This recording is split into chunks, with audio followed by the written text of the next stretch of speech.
Kita sudah mendengar bahwa ada operasi besar untuk tidak saja mengerdilkan Mas Ganjar, tetapi juga PDI Perjuangan. Kemesraan PDI Perjuangan dan Presiden Joko Widodo rupanya tak seindah dulu, tak semesra ketika masih segendang sepenarian kemarin.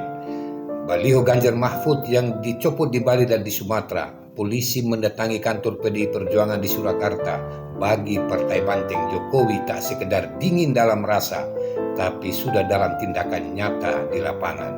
Ayo kita simak videonya dan nanti kita memberikan respon bersama-sama. Sejak awal sudah kita duga, sudah kita perkirakan bahwa instrumen-instrumen kekuasaan itu digunakan dalam kontestasi pemilu ini. Kalau Anda bertanya buktinya apa? Lah, buktinya sudah terjadi banyak hal, ya. Tidak saja mulai dari pencopotan, misalnya kejadian yang terakhir ini. Pencopotan itu kan di tempat di mana Mas Ganjar akan datang, ya. Itu tidak terjadi sebelum-sebelumnya, tetapi bersamaan dengan rencana kedatangan Ganjar ke kota itu di Pematang Siantar. Lalu kita dengar juga bahwa Mas Ganjar itu datang ke satu desa di Deli Serdang dan kemudian aparat desa di sana, kalau saya tidak salah ya, nanti kami sedang menunggu data yang valid, bahwa kemudian ditekan supaya tidak menerima Mas Ganjar menginap di desa itu. Dan untung ada salah satu pondok pesantren akhirnya justru mengajak Mas Ganjar menginap di sana. Nah ini kalau menurut saya semakin jelas ya, bukan kita ingin curhat atau lebay gitu ya, tetapi kan kita memang sudah mengalami. Kita sudah mendengar bahwa ada operasi besar untuk tidak saja mengerdilkan Mas Ganjar, tetapi juga PDI Perjuangan. Dan itu datang dari hierarki kekuasaan yang ada di negeri ini. Dan kita akan melihat lebih banyak kasus lagi terjadi karena memang sangat sulit membayangkan pemilu kali ini akan jurdil dan luber, akan fair untuk semua. Karena apa? Karena untuk pertama kalinya di dunia ini ada kontestasi pemilu di mana anak dari presiden yang sedang berkuasa itu ikut bertarung di dalam kontestasi sebagai wakil presiden pada saat ayahnya sedang menjadi presiden yang berkuasa. Dan orang-orang sekarang pemegang kunci kekuasaan itu adalah orang-orang dekat dari presiden. Hampir semuanya petinggi-petinggi yang ada sekarang ini kan orang-orang yang bersama presiden saat dia masih wali kota. Jadi wajar saja kalau publik mempertanyakan, kalau kami mempertanyakan gitu ya. Nah ini kan membuktikan tesis bahwa sangat sulit untuk kita bisa berharap bahwa Presiden Jokowi akan netral.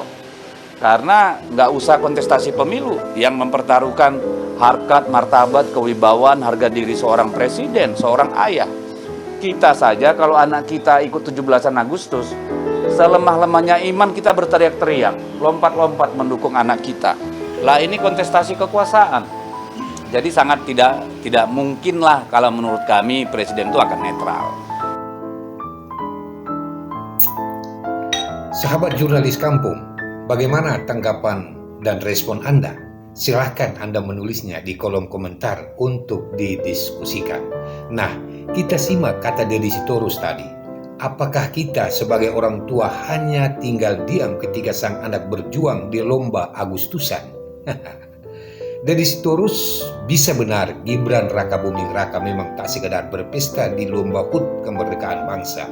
Dan mana mungkin sang ayah Jokowi dalam netralitasnya melihat sang anak di medan laga. Kira-kira begitu ya. Bagi PDI Perjuangan, pencopotan Ganjar Mahfud, baliho Ganjar Mahfud di Bali dan Pematang Siantar Sumatera Utara adalah bukti intervensi kekuasaan mempretelik alat peraga kampanye kontestan yang lain. Ganjar yang diusung oleh PDI Perjuangan hanya bisa sapu dada mengetahui balihonya dicopot Satpol PP setempat. Ganjar justru meminta masyarakat dan pendukungnya tenang sambil memalas mengatakan, kalau kami salah, maafkan kami. Demikianlah Ganjar yang calon presiden dan menunjukkan kepatuhan terhadap aturannya. Sementara terkait pencopotan baliho di Pematang Siantar itu, Asisten Kesejahteraan dan Sekda Kota Pematang Siantar, Junaidi Sitanggang, kepada media menyatakan bahwa pihaknya melakukan pencopotan spanduk itu bukan saja terhadap baliho Ganjar, tapi baca pres yang lain, termasuk atribusi pemilu 2024 24 sebelum masa kampanye. Dan sampai saat ini Satpol PP masih melaksanakan tugasnya. Dan kalau ada baliho di rumah-rumah penduduk tidak mendapat penertiban, dan hanya ditertibkan baliho yang berada di tempat-tempat fasilitas umum. Dan hingga dalam seminggu terakhir memang Satpol PP melaksanakan penertiban tersebut. Sahabat jurnalis kampung, memang tak semudah memastikan pencopotan baliho Ganjar Mahfud sebagai tindakan politis, karena atau bahkan sampai menyentuh ada intimidasi dari pihak yang berkuasa. Karena memang sesungguhnya PDIP ini juga kan salah satu partai yang berkuasa saat ini. Demikian juga Presiden Joko Widodo yang masih saat ini berlabel pekerja partai yang berkuasa.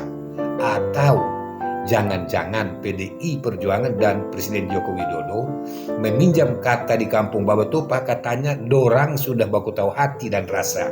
Sehingga ketika ada sedikit gesekan yang menggores kemesraan, yang memicu kekecewaan, keduanya sudah mafhum apa yang akan seharusnya diperbuat oleh masing-masing pihak. Wallahu alam bisawab. Deddy Sitorus mengaku partainya memang sejak dulu menghendaki netralitas pemerintah dalam berdemokrasi, dan terbukti di beberapa acara resmi PDI Perjuangan misalnya memang selalu menekankan ketidakberpihakan pemerintah dalam konsultasi Pilpres adalah wajib. Tapi kayaknya kita semua berharap begitu ya, bukan cuma PDI Perjuangan yang berharap netralitas dalam berdemokrasi, tapi kita semua anak bangsa, dan harapan itu harus ditunjukkan oleh lembaga-lembaga pemerintahan, Presiden Jokowi dan pemerintah-pemerintah daerah lainnya. Ya, biarlah masyarakat pemilih yang menentukan pemimpin nasional berdasarkan nurani keindonesiaannya. Berilah kebebasan dan kegembiraan kepada rakyat untuk memilih para wakilnya di legislatif yang cuma dilaksanakan dalam 5 tahun sekali itu. Dan tidaklah berlebihan jika rakyat memang membutuhkan perubahan. Rakyat memang butuh kembali melihat kompas perjalanan bangsanya. Apakah dilanjutkan dengan perbaikan-perbaikan, ataukah arah kompas sudah memberi sinyal untuk kita luruskan kembali menuju Indonesia dalam perubahan dan perbaikan yang lebih baik. Indonesia yang berkeadilan sosial bagi seluruh rakyatnya. Kok hampir mirip ya dengan slogan Anies dan Cak Imin ya? Ya, diaminkan aja dulu. Salam jurnalis kampung.